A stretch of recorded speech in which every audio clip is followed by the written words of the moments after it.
Decade की शुरुआत में करीब 90 करोड़ की आबादी वाले देश में फॉरेन एक्सचेंज रिजर्व्स के नाम पर महज 110 करोड़ यूएस डॉलर्स बचे थे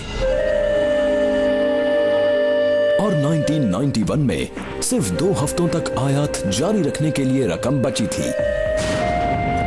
दुनिया के सबसे बड़े लोकतंत्र का आर्थिक ढांचा चरमराया हुआ था। हम बहुत ही बुरी इकोनॉमिक सिचुएशन में थे।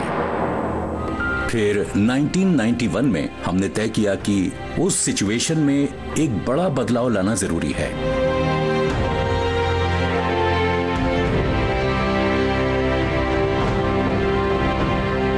और उसके बाद जो हुआ उससे पूरी दुनिया भारत पर ध्यान देने के लिए मजबूर हो गई। भारत ने कई दशकों से चले आ रहे नेहरूवियन सोशलिस्ट ऑर्डर को छोड़कर ओपन इकोनॉमी को अपना लिया। इसने इंडस्ट्री को एक नई सोच दी और लोगों का नजरिया बदला और एक नए किस्म का जोश इस कंट्री में दिखाई दिया और लोग ये कहने लगे कि नई चीजों को ट्राई करने में कोई बुराई नहीं है। मुझे याद है एक सीनियर एडिटर मेरे पास आए और बातों ही बातों में उन्होंने कहा, पता है मेरा बेटा जिसकी अभी नौकरी लगी है वो मुझसे भी ज्यादा पैसे कमा रहा है। एक ऐसे समय पर जहां एक नौजवान भारत अपने पैर जमा कर उड़ान भरने को तैयार हो रहा था, एक युवा किसी के बुरे मंसूबों और साजिश का निशाना बनने वाला था। I am young and I too have a dream. I dream of an India strong, independent, self-reliant and on the front rank of the nations of the world in the service of mankind. हर कोई सदमे में था, गुस्से में था, दुखी था। मेरे लिए तो ये बात बहुत ही दुख पहुंचाने वाली थी क्योंकि वो मुझे अच्छे से जानते थे और मैं उन्हें। भ्रष्टाचार के आरोपों से जूझते हुए राजीव गांधी और कांग्रेस 1989 के जनरल इलेक्शंस हार चुके थे। राजनीति में अस्थिरता अपने चरम पर थी। देश 1991 में फिर से चुनाव की ओर जा रहा था और राजीव गांधी के पास एक बार फिर बागडोर संभालने का मौका था।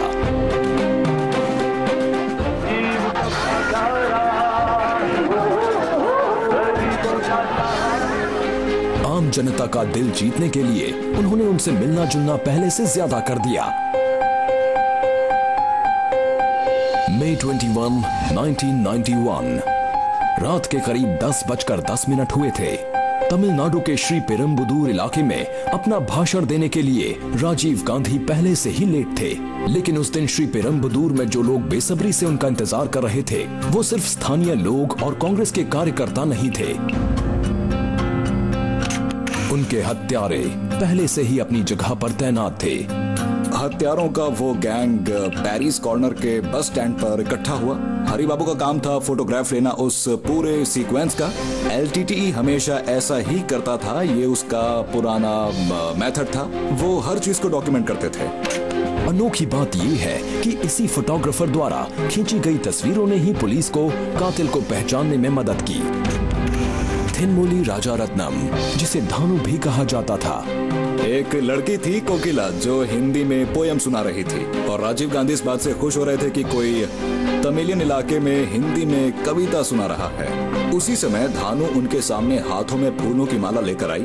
वो सामने आकर रुकी और उसके पास एक छोटा सा बटन था, वो कुछ टॉगल जैसा था। उसने वो टॉगल दबाया और धमाका हो गया।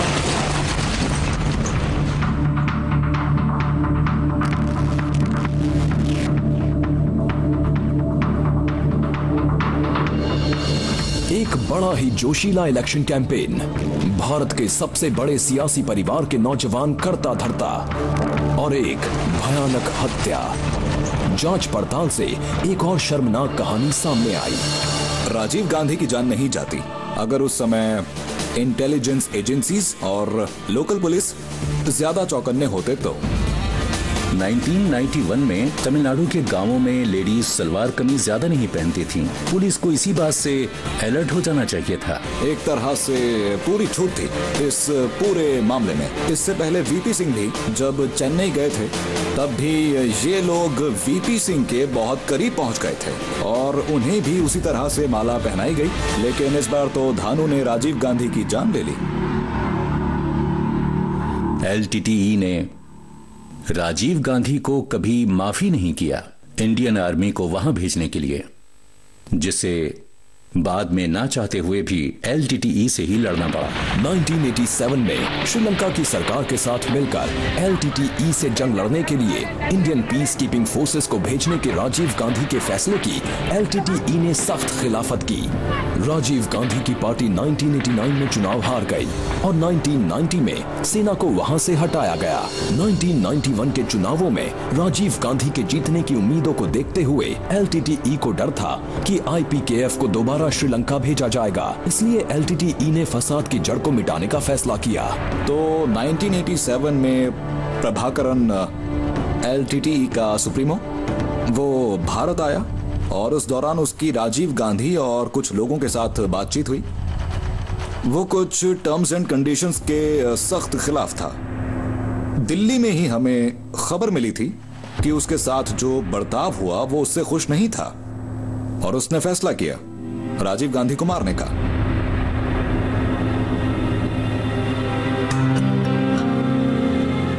गांधी परिवार के इस सदस्य की अंतिम यात्रा के दौरान पूरा देश गहरे सदमे में था। पूरा इंसिडेंट डिप्रेसिंग तो था ही, साथ ही ये भी लग रहा था कि अगर राजीव गांधी जैसे इंसान के साथ ऐसा हो सकता है तो किसी के साथ भी हो सकता है, और यही तो टेररिज्म का मकसद है, सभी को इनसिक्योरिटी का एहसास कराना।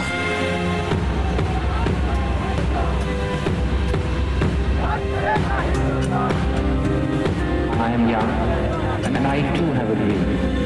I dream of an India strong, independent, self-reliant, and on the front rank of the nations of the world in the service of mankind. एक युवा दूरदर्शी का सपना तो अधूरा रह गया, पर 90s बड़े सपने देखने वाले एक युवक की उड़ान के लिए सही था। और उनके बड़े सपनों का उनकी छोटी उम्र से कोई लेना देना नहीं था। I was in love with Sachin Tendulkar.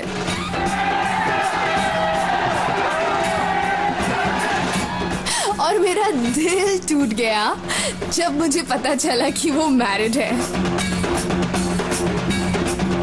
Sachin Tendulkar मेरे लिए हमेशा 9 साल के वो लड़के रहेंगे जो अपने भाई के साथ हमारे क्लब मैचेस में आकर हमारे साथ खेलते थे। और उनके भाई की बात करें तो उनके भाई टेक्निकली करेक्ट थे, लेकिन बॉल को स्क्वायर के पार मार नहीं पाते थे, तो 2 घंटे में बनते थे 5 रन। और ये छोटा सा लड़का जो चाहे वो करता था, बॉल को इतनी जोर से मारता था कि आजाद मैदान के टेंट में हमारी कुर्सियां हिल जाती थी। No traffic, nothing. जिनके पास टीवी नहीं होता था वो उन दुकानों के बाहर खड़े हो जाते थे जहां टीवी होता था। मेरे ख्याल से सचिन के शुरुआती दिनों में जो कोई भी उन्हें जानता था वो उनकी पावर से जरूर चौंक गया होगा।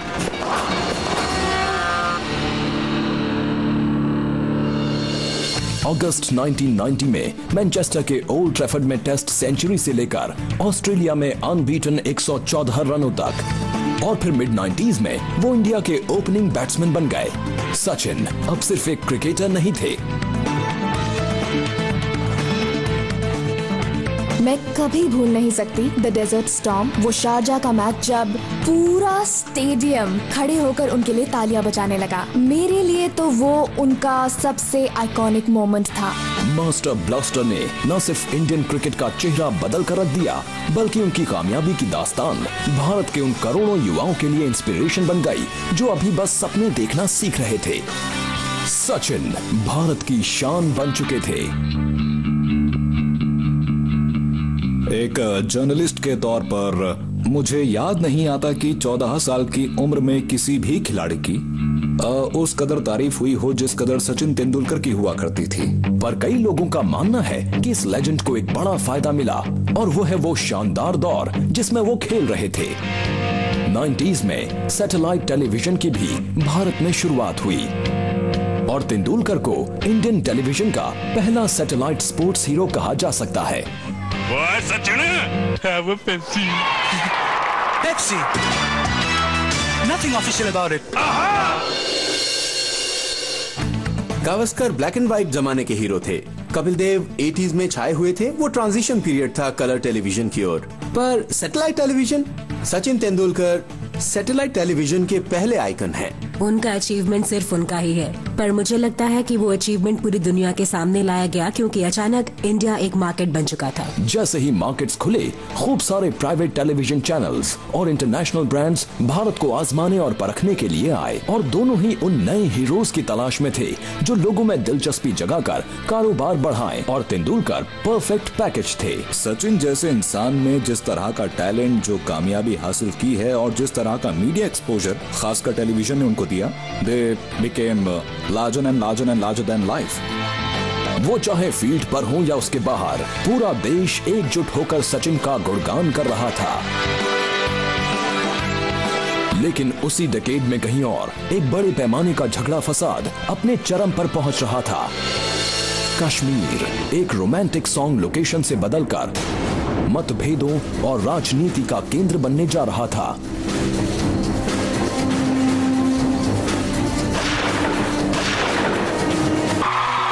नाइंटीज़ में भारत अपनी उपलब्धियों से दुनिया में अपनी एक अनोखी पहचान बना रहा था। साथ ही ये डेकेड पहले कभी न देखी गई अफरा तफरी और तकलीफों का गवाह भी बना।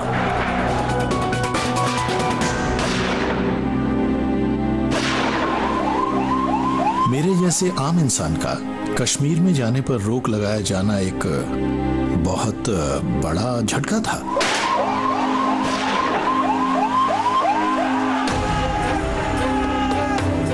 मिलिटेंट्स खुलेआम AK-47 राइफल्स लहराते हुए श्रीनगर की गलियों में घूमते नजर आए, जिसकी शुरुआत हुई थी 80s के आखिर में शुरू हुई आजादी की मांग के साथ। हालात बदतर होते गए और हिंसा की वारदातें लगभग हर रोज सुर्खियों में आने लगी।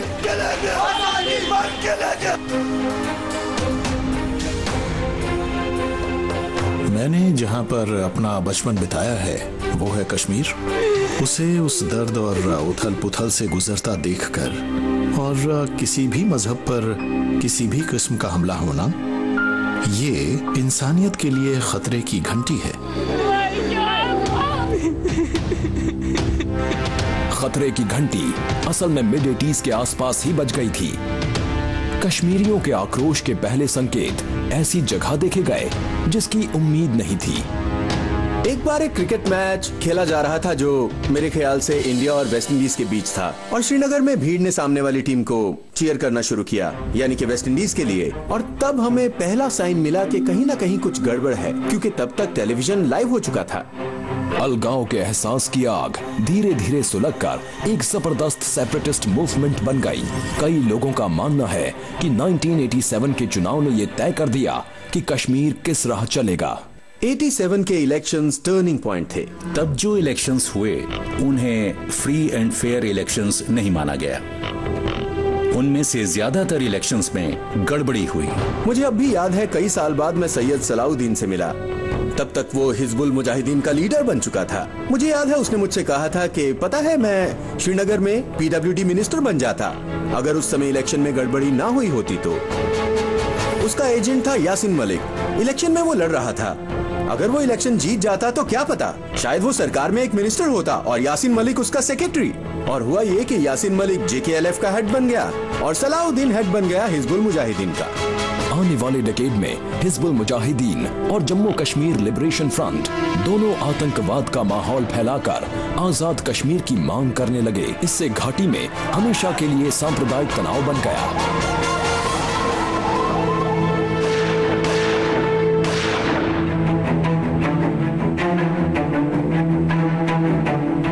कश्मीरी पंडित जो काफी समय से तकलीफें झेल रहे थे, आखिरकार घाटी छोड़कर चले गए। ये एक बड़े पैमाने पर पलायन था।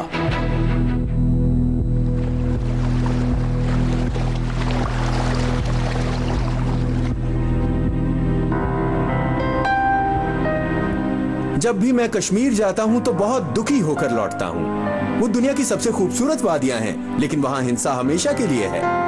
I mean, it's beautiful, but frozen.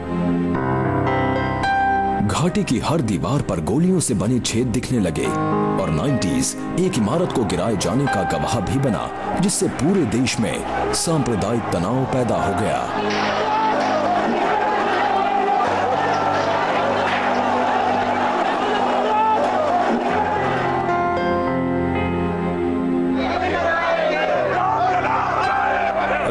History पर नजर डालें और उस वक्त का जायजा लें जब इस देश का पोलराइजेशन हुआ और इसके सेक्युलर ढांचे को हर तरह से स्ट्रेच किया गया।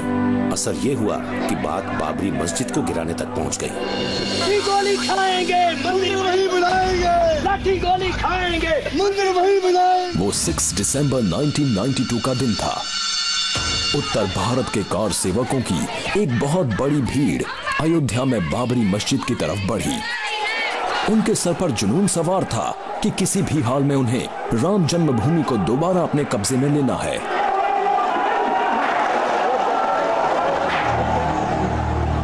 जब मस्जिद गिराई जा रही थी तो सरकारी तंत्र तो मानो काफी हद तक पैरालाइज ही हो गया था। बाबरी मस्जिद के गिराए जाने से हिंदू मेजॉरिटी के एक्सट्रीम एलिमेंट्स को एक मकसद मिला, चलो अब राम मंदिर बनाते हैं। अडवाणी जी इस अपॉर्चुनिटी को भांप गए। जहां राम का जन्म हुआ था, दोनों धर्मों के कट्टरपंथियों ने आवाज उठाई और नतीजे के तौर पर हुई भारी तबाही। लेकिन जो बाबरी मस्जिद को गिराने खुद वहां मौजूद थे, उनके लिए ये उस किस्से का खात्मा था जिसकी शुरुआत 90s में हुई थी। जो हिंदू हित की बात करेगा वही देश पे राज करेगा। मुझे अब भी याद है रथ यात्रा का वो नारा।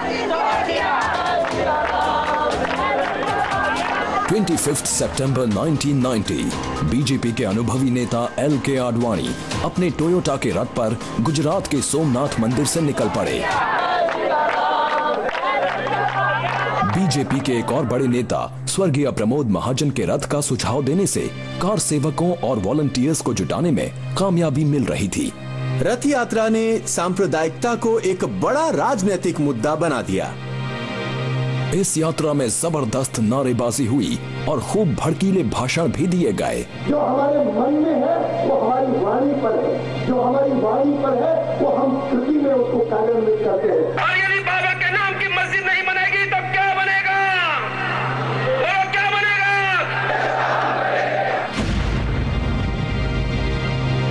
हालांकि बिहार के समस्तीपुर में आडवाणी को नजरबंद करके रैली को रोका गया, लेकिन तब तक देश भर में बीजेपी ऐसी छाप छोड़ चुकी थी कि LK आडवाणी उस पार्टी के नए हीरो बन गए। LK आडवाणी असल में बहुत ही वो शब्दों में यकीन रखते थे। वो बहुत बुक्स पढ़ते थे। वो वाजपेयी जी की तरह कोई ड्रामेटिक पब्लिक स्पीकर नहीं थे, लेकिन उस समय वो पार्टी में अपना बड़ा आइडिया फैला पाए जो था सेक्युलरिज्म वर्सेस सूडो सेक्युलरिज्म। वो राम जन्मभूमि आंदोलन का सहारा लेकर लगभग रातों रात एक तरह से हिंदुत्व पॉलिटिक्स का चेहरा बन गए। मुझे याद है बरसों बाद मैंने आडवाणी जी से पूछा कि आपकी छवि एक हिंदू मिलिटेंट की बन गई थी, और उन्होंने पलटकर मुझसे कहा, नहीं, मुझमें मिलिटेंट का कोई अंश तक नहीं है। और उनकी वाइफ मेरे साथ बैठी थी। उनसे मुस्कुराकर उन्होंने पूछा कि क्या मैं मिलिटेंट हूँ? क्या मुझमें कोई मिलिटेंसी है? 90s में हिंदुत्व पॉलिटिक्स एक बड़ा वैकल्पिक सिद्धांत बनकर उभरा और बीजेपी ने राष्ट्रीय राजनीति में अपनी पकड़ और मजबूत कर ली और जनरल इलेक्शंस में बीजेपी का आंकड़ा 1989 के 85 से बढ़कर 1991 में 120 तक पहुंच गया। कुछ लोगों का ये भी मानना है कि उसने उस समय के दूसरे अहम राजनीतिक आंदोलनों को भी फीका साबित कर दिया, खासकर मंडल आंदोलन। 1979 में स्थापित BP मंडल कमीशन ने सुझाव दिया कि अदर बैकवर्ड क्लासेस यानी कि OBCs को सरकारी नौकरियों और शैक्षिक संस्थानों में खास कोटा दिया जाए। VP सिंह की सरकार ने सारे सुझावों को 1990 में अमल करने का फैसला किया। अब ओवरऑल रिजर्व्ड कोटा बढ़कर 49.5% हो गया। नतीजा ये हुआ कि समाज के कुछ वर्गों से हिंसात्मक प्रतिक्रिया देखने को मिली।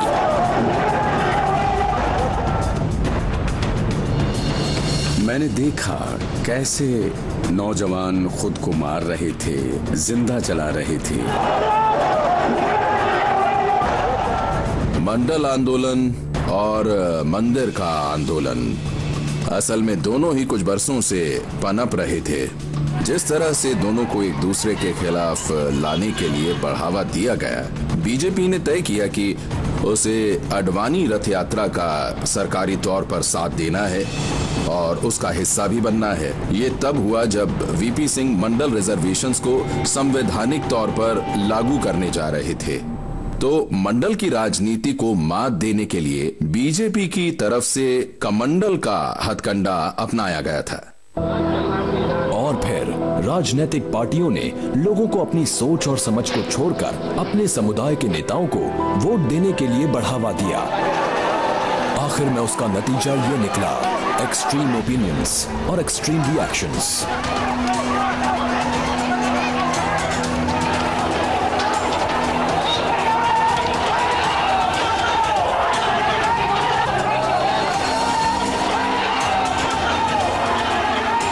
अयोध्या और वाराणसी जैसे उत्तर भारतीय शहरों से लेकर मध्य भारत में भोपाल से लेकर पश्चिम में सूरत तक देश के कोने कोने से दंगों की खबरें आ रही थी।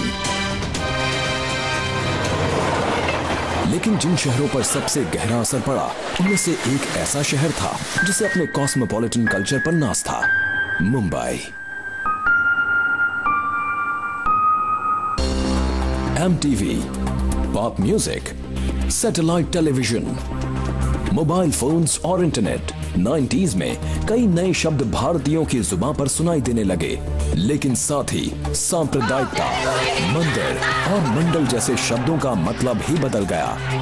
भारत की सेक्युलर छवि बर्बाद हो चुकी थी और पूरा देश आग की लपटों से घिर चुका था।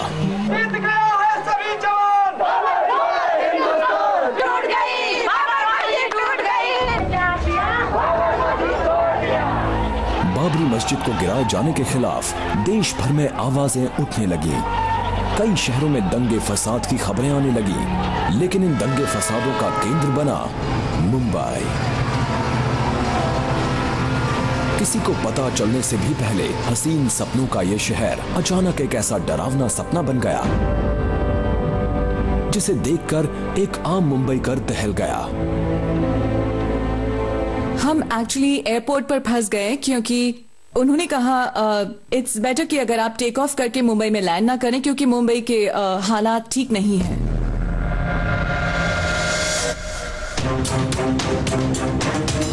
6 दिसंबर 1992 की शाम बाबरी मस्जिद को गिराने के कई घंटों बाद लोगों का एक झुंड दक्षिण मुंबई की मीनारा मस्जिद पर इकट्ठा हुआ, लेकिन प्रार्थना के लिए हुई इस मुलाकात ने बहुत जल्द हिंसा का रूप ले लिया।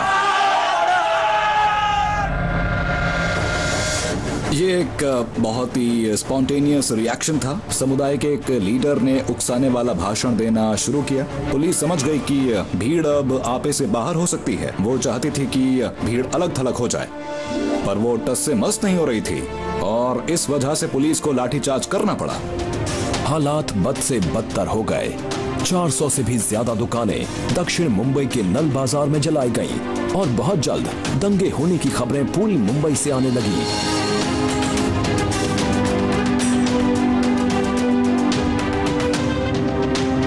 उसके बाद शहर के कई हिस्सों में कर्फ्यू लगाया गया। जिस शहर में मैं पला बढ़ा उसका ये हाल देखना, आई स्टिल लव मुंबई। मैं मोहम्मद अली रोड जाता था ईद के दौरान टू हैव भोरी खाना, और फिर बड़े होकर ऐसे इलाकों से रिपोर्ट करना जो जल रही थी और हर तरफ से धुआं उठ रहा था। मजहब के नाम पर जो हो रहा था मुझे उससे नफरत हो रही थी। हम बच्चे थे और ये समझ नहीं पाए कि धर्म या मजहब के लिए एक दूसरे का कत्ल करने की जरूरत क्या थी। करीब 3 हफ्तों बाद दंगे रुक तो गए, लेकिन ये राहत सिर्फ कुछ देर के लिए ही थी। सिर्फ 1 महीने बाद दंगों का दूसरा दौर शुरू हो गया। भिंडी बाजार में एक सड़क थी जिसके एक तरफ हिंदू रहते थे और दूसरी तरफ मुसलमान, और अचानक वो एक दूसरे के खिलाफ नारेबाजी कर रहे थे और हमें ये महसूस होने लगा था कि मेरी मासूम खूबसूरत मुंबई को क्या हो गया है। सड़क के एक तरफ के हिंदू और सामने वाले मुसलमान एक दूसरे के खून के प्यासे हो चुके थे। बहुत सारा डैमेज हुआ था, कई लोग मारे गए थे, बहुत सारी प्रेशियस लाइव्स। ये हम सब के लिए एक बहुत बड़ा झटका था, मोर देन एनीथिंग एल्स। एक ऐसा झटका जिसमें मुंबई जैसे कॉस्मोपॉलिटन सिटी में 900 लोगों की जान गई और शहर 2 टुकड़ों में बंट गया। पर मुंबई के लोग इस बात से अनजान थे कि सबसे बड़ा झटका तो अभी बाकी है। एक मामूली झगड़े ने पूरे शहर को हिलाकर रख दिया।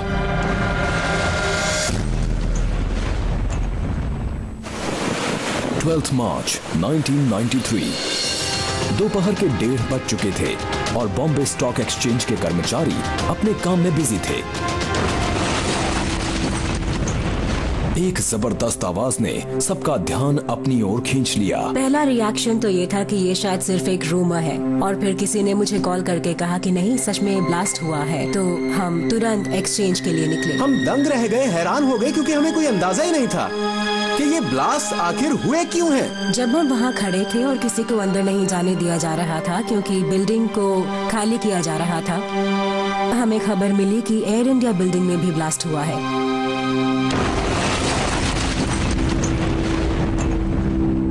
शहर में 2 घंटों में 10 बॉम्बिंग्स हुई और 2 जगहों पर टाइगर मेमन के गुंडों ने अपने हाथों से हैंड ग्रेनेड्स भी फेंके। Ibrahim Tiger Memon underworld don Dawood Ibrahim के खास करीबी साथियों में से एक था। दाऊद डी कंपनी का लीडर था, जो दुनिया की सबसे खतरनाक क्रिमिनल ऑर्गेनाइजेशंस में से एक है। हम सब इस बात से डरे हुए थे कि न जाने अगला ब्लास्ट अब कहाँ होगा। साथ ही साथ ये भी लगा कि उन्होंने ऐसा किया क्यों? कोई इस शहर के साथ ऐसा कैसे कर सकता है? 1993 में हमें टेररिज्म के बारे में ज्यादा पता नहीं था। हम अंडरवर्ल्ड के बारे में जानते थे, हम दाऊद इब्राहिम जैसों को जानते थे, उनके गन फाइट्स की खबर थी, पर हमें आरडीएक्स का नहीं पता था। मुझे याद है तब के पुलिस कमिश्नर मिस्टर सामरा ने मुझसे कहा, राजदीप, इन बॉम्ब ब्लास्ट में आरडीएक्स का इस्तेमाल हुआ है। मैंने पूछा, sir RDX, what is this RDX? आम इंसान अब आरडीएक्स जैसे शब्दों से वाकिफ हो रहा था। जिस ब्लास्ट ने 257 लोगों की जान ली और 700 से ज्यादा को घायल किया, उसने पुलिस को भी परेशान कर दिया था। लेकिन बहुत जल्द मुजरिम का पता चलने वाला था। एक चार्टर्ड अकाउंटेंट मेरे पास आए और उन्होंने मुझे बताया कि मेमन का भाई कई लोगों को काफी भारी रकम ट्रांसफर करके भाग चुका है। ये तो बिल्कुल बदला लेने जैसा था। ये एक चेतावनी थी कि अगर हमारे खिलाफ कुछ किया गया तो हम तुम्हारे शहर का भी ऐसा ही हाल करेंगे। करीब 8 महीनों बाद पुलिस ने 189 लोगों के खिलाफ चार्जशीट फाइल की और 1 साल बाद टाइगर मेमन के भाई याकूब को गिरफ्तार किया। और फिर एक फिल्म की कहानी एक सुपरस्टार की जिंदगी की हकीकत बन गई। संजय दत्त का नाम उस मामले में आना came as a shock to all of us.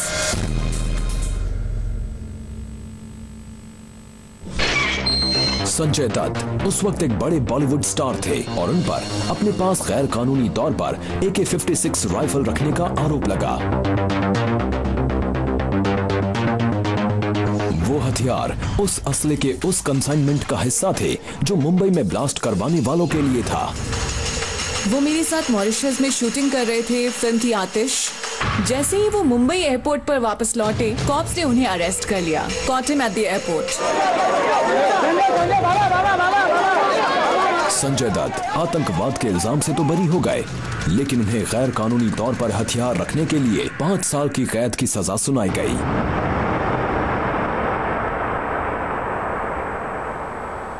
As a friend and as a human being मैं उनके साथ हूँ, क्योंकि मैंने उनके साथ बहुत फिल्में की हैं। मैं उनके डैड को जानती थी, हम फैमिली फ्रेंड्स हैं, उनकी सिस्टर को जानती हूँ। कभी कभी ऐसा लगता है नहीं, ऐसा नहीं हो सकता, पर हमें हमारे जुडिशियल सिस्टम पर पूरा भरोसा है और अल्टीमेटली सच्चाई ही जीतेगी। वो बेशक अंडरवर्ल्ड के साथ मेल जोल रखने के लिए कसूरवार हैं, अपने घर पर हथियार रखने देकर अंडरवर्ल्ड की मदद करने के लिए वो सजा के हकदार हैं।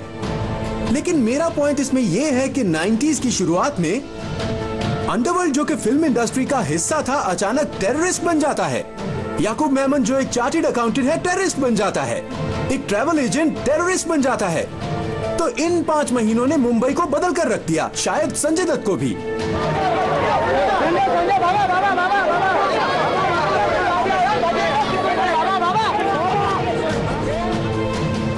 90s में फिल्म इंडस्ट्री और अंडरवर्ल्ड की सांठ-गांठ से सभी वाकिफ थे, लेकिन एक भयानक हत्या से ग्लैमर और जुर्म की दुनिया के जालिम दरिंदों का नाम दुनिया को पता चल गया।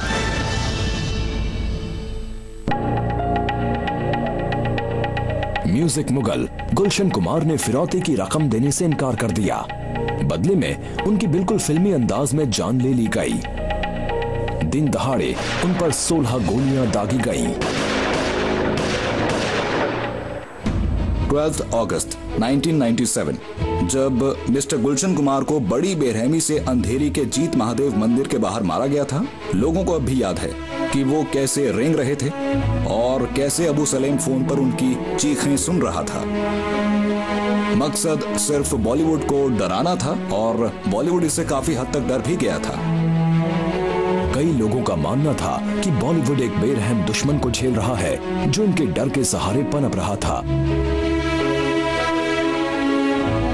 आई थिंक अनफेयर होगा एक्चुअली कंडेम करना फिल्म स्टार्स या फिल्म इंडस्ट्री को of being hand in hand with the underworld, क्योंकि वो वक्त ऐसा था जब कोई चॉइस ही नहीं थी। मुझे याद है ऐसे कई इंसिडेंट्स जब लोगों को फोन पर धमकियां दी जाती थी, अगर तुम यहाँ पर नहीं आए या इस शो में नहीं दिखे तो देखना तुम्हारे परिवार का क्या हाल होगा।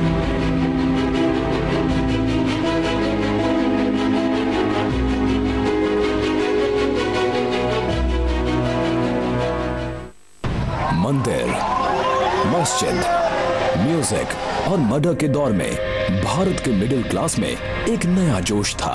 उसमें इतना कॉन्फिडेंस था कि इंटरनेशनल प्लेटफॉर्म्स पर छा सके। To go on to become an ambassador of peace, goodwill, harmony and compassion and try and do full justice to our motto of beauty with a purpose. Remember people, I'll always be there for you. Thank you. Oh my God, these are really beautiful women. और वो बहुत ही intelligent भी हैं। वो कितनी कमाल की बातें कर रही हैं। It's really cool कि ऐसी लड़कियां हमारे देश को रिप्रेजेंट कर रही हैं इंटरनेशनल प्लेटफॉर्म पर।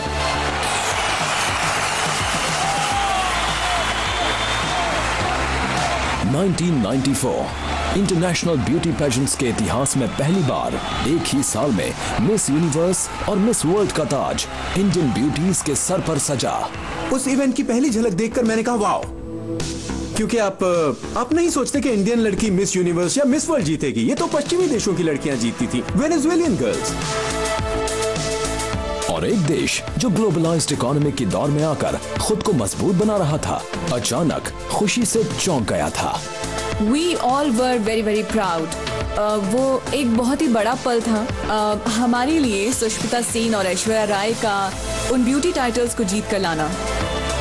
यहाँ सभी हैरान हो गए। इससे ब्यूटी को, इंडियन ब्यूटीज को एक नई पहचान मिली एंड इट एम्पावर्ड विमेन। लेकिन हर कोई इंडियन ब्यूटी की जीत से खुश नहीं था। इसे कॉन्स्पिरेसी कहने के कई रीजन हैं, और सच कहूं तो मेरी एक सोच ये भी है कि मैं सुश या दिया में कोई कमी नहीं देखता। वो सभी डिजर्विंग विनर्स हैं। लेकिन जैसा कि मैंने पहले कहा था, I tell you why Indians are winning all the time. This is the cosmetic industry जो इंडिया में आना चाहती हैं। पहले उन्होंने साउथ अमेरिका में पैर जमाया, इसलिए वो जीत रही थी। And now Indians are winning क्योंकि कॉस्मेटिक इंडस्ट्री अब यहाँ जमना चाहती है। मैंने देखी है वो behind the scene thing. Marketers तय करते हैं कि कौन सा देश, कौन सी लड़की जीतेगी। लड़की तो नहीं, पर देश वही चुनते हैं। और वो देख पा रहे थे कि इंडिया के कंज्यूमर्स खर्च करने लगे हैं और उनके खरीदने की ताकत बढ़ती जाएगी। एक नए तरीके का मार्केट सबके सामने था, और इन लड़कियों को बड़े प्राइजेस देना और फिर इन्हें प्रोडक्ट्स का एम्बेसडर बनाना, तो शायद इससे इन प्रोडक्ट कंपनीज को तो फायदा पहुंचा ही होगा। Talking with her eyes, walking like a winner, she'll take you by surprise. She's got the look. Beauty industry global होने के लिए तैयार थी, तो शायद वो सही समय पर सही जगह पर थे। इन दो बड़ी जीतों से भारत की ब्यूटी इंडस्ट्री कितनी चमकने लगी, ये तो बहस का मुद्दा है। लेकिन 90s ने इस देश और उसकी महिलाओं को वो बढ़ावा दिया जिसकी सख्त जरूरत थी। इन दोनों लड़कियों के बारे में और उनकी कामयाबी के बारे में कुछ अलग बात तो जरूर थी। तो हाँ, इससे एक तरह की दिलचस्पी बढ़ गई इस प्लेटफॉर्म की तरफ। दो और भारतीय लड़कियां, युक्ता मुखी और डायना हेडन को भी उसी डेकेड में कुछ समय बाद वो शानदार खिताब मिले। और नई सदी में आम जिंदगी जीने वाली कई लड़कियां लगातार आगे आईं ताकि वो ग्लैमर की दुनिया में छा जाएं। मैं कहूंगी कि सुष्मिता और ऐश्वर्या ने इंटरनेशनल पैजेंट्स जीतकर इंडिया की लड़कियों को एक नई उम्मीद दी। इससे उन्हें ये आइडिया हो गया कि ब्यूटी कॉम्बिनेशन हो सकती है लुक्स और ब्रेन्स का। उन दोनों ने आगे बढ़कर दुनिया को जीत लिया और वो पल इस देश के लिए बड़ा पल था, हमारी पहचान बन गई। सचिन तेंदुलकर, सुष्मिता सेन, ऐश्वर्या राय, और क्या चाहिए आपको?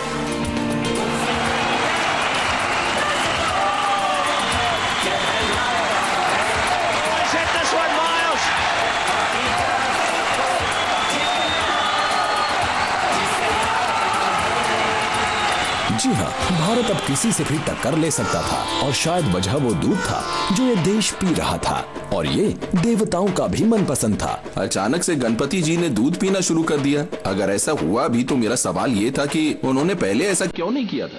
क्यों नहीं किया था?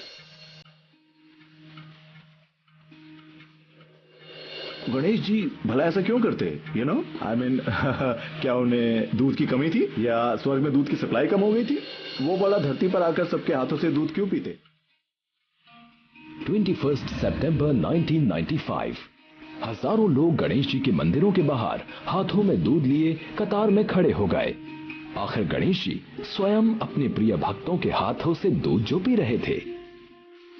कैन यू एवर इमेजिन कि पूरा देश बैठकर गणेश जी की मूर्ति को दूध पिलाने की कोशिश कर रहा है और दूसरी तरफ न्यूज चैनल तो इसे दिखाकर खूब फायदा उठा रहे थे, ज्यादातर सभी चैनल। वैसे तो पूरे देश के साथ साथ इंटरनेशनल मीडिया भी दूध पीती मूर्तियों का चमत्कार देखने में मशरूफ थी, लेकिन असली चमत्कार तो कहीं और ही हुआ। दूध की बिक्री में सीधे 30% का उछाल आया। इस डेकेड में उतार चढ़ाव के कई दौर आए। देश ने दिव्य चमत्कार के पल भी देखे, पर मुंबई के एक हिस्से से एक आदमी पूरे बाजार से दोनों हाथों से रुपए बटोर रहा था। मिस्टर रानीना जो कि चेयरमैन थे उनकी कंपनी के, उन्हें कहते थे Amitabh Bachchan of stock market.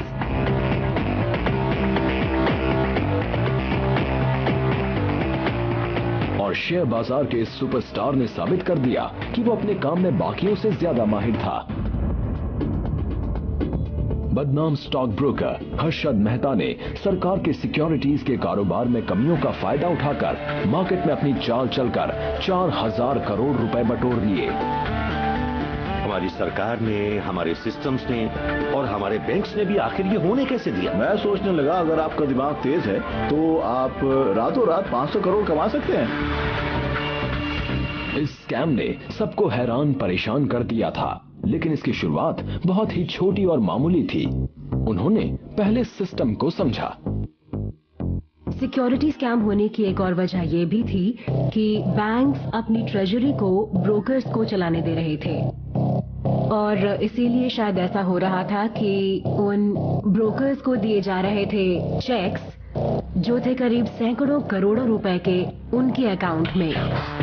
जहां डिजिटाइजेशन होना दूर दूर तक नामुमकिन लग रहा था, ब्रोकर्स गवर्नमेंट सिक्योरिटीज के कारोबार के लिए एक अहम लिंक बन चुके थे।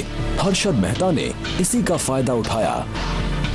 बस इस बार किस्मत ने उनका साथ नहीं दिया।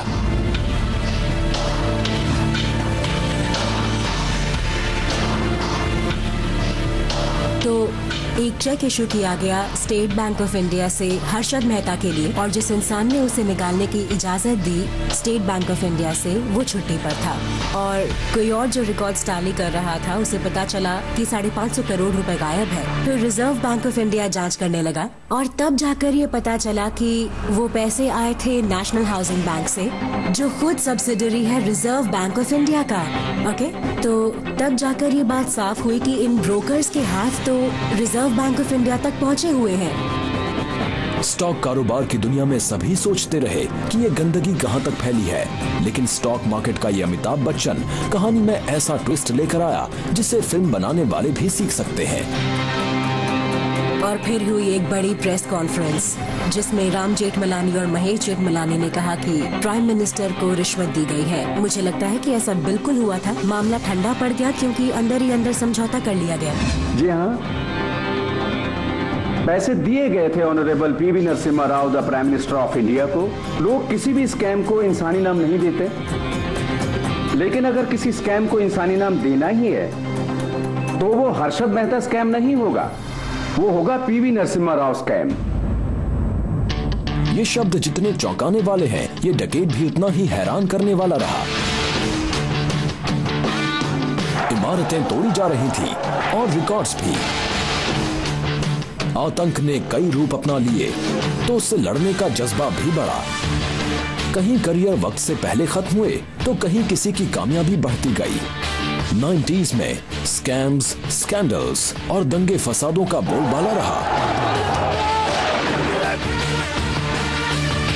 तो उसी दौर में पूरा का पूरा देश एक नई उड़ान भरने को तैयार था। जब 100 करोड़ लोग एक महान भारत का सपना देख रहे थे, तब आप कहां थे?